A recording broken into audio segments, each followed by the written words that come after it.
Friend, कैसे हो आप सब लोग? आशा करता हूँ ठीक होंगे। सो जैसा कि आप सब लोग देख सकते हैं कि आज का रिएक्शन किसके ऊपर होने जा रहा है। आज का रिएक्शन होने जा रहा है फैक्ट ट्रिक्स की वीडियो पे।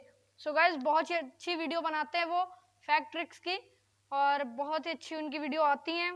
और आज हम लोग केबीसी उस पर वो बताएंगे बातें। सो हम लोग वही बात सुनेंगे और करेंगे उन पर रिएक्शन। और आप लोग देख लीजिए इंट्रो, हम लोग करते हैं वीडियो को start. Thank you so much guys, मेरे 400 पूरे करवा देने के लिए। 500 का टारगेट है, जल्दी से पूरे करवाओ। जाओ जल्दी चैनल को सब्सक्राइब करो और वीडियो अपलोड हो चुकी देखो गाइज, पूरी वीडियो को देखना। और चैनल पे फर्स्ट बार विजिट किया, चैनल को सब्सक्राइब कर लो, लाइक कर दो वीडियो को, और उसके बाद हम लोग करते हैं वीडियो को स्टार्ट।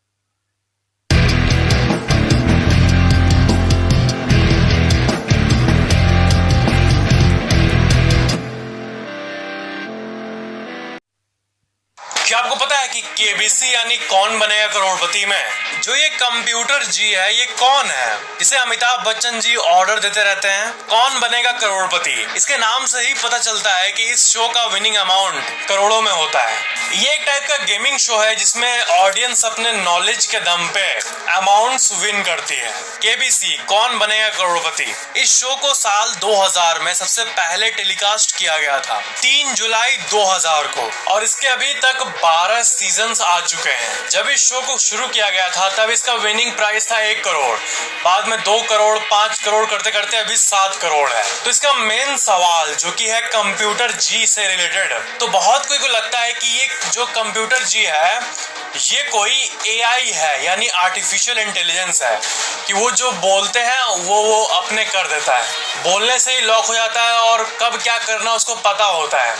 और ऐसी टेक्नोलॉजी आर्टिफिशियल इंटेलिजेंस में पॉसिबल है। सिर्फ वॉइस रिकॉग्निशन नहीं बल्कि उससे भी बढ़ के चाहिए। अगर एक ऐसा कंप्यूटर चाहिए जिसमें टाइमिंग वो जानता हो, आर्टिफिशियल इंटेलिजेंस से ये पॉसिबल है, बट इस मामले में वहां पे कोई एआई नहीं होता है। जो आपके घर में कंप्यूटर होता है ना, वही सिंपल कंप्यूटर अमिताभ बच्चन जी के पास होता है। वहाँ कोई स्पेशल कंप्यूटर का यूज नहीं किया जाता है और न ही वॉइस रिकॉग्निशन का। ये सब कुछ मैनुअल होता है।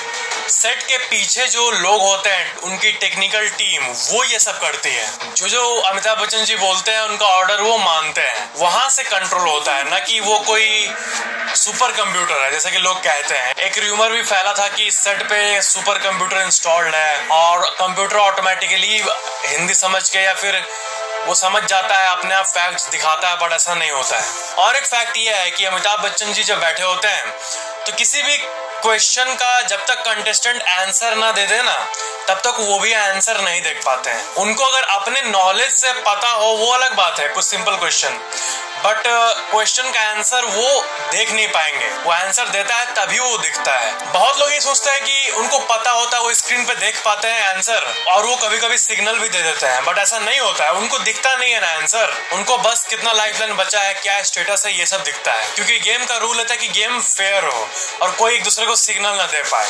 कंटेस्टेंट्स के आंसर देने के बाद ही वो आंसर को देख पाते हैं। और एक फैक्ट मैं आपको बता दूं कि जो विनिंग अमाउंट होता है ना, मान लो कि कोई केबीसी में 1 करोड़ रुपए जीता, तो इसमें से ना इनकम टैक्स रूल्स के हिसाब से 30% जो इन सब गेम्स का विनिंग होता है, इसमें से फ्लैट 30% टैक्स के रूप में कट जाता है। यानी कोई अगर 1 करोड़ जीता तो उसके बैंक में 70 लाख रुपए ही आते हैं, बाकी 30 लाख वो आप ही जीते हो, बट वो टैक्स बनता है इस कंट्री के लिए। तो ये थे कुछ इंटरेस्टिंग फैक्ट्स केबीसी के बारे में। Video like, share and comment जरूर करना और चैनल को सब्सक्राइब करके बेल आइकन जरूर ऑन कर लेना।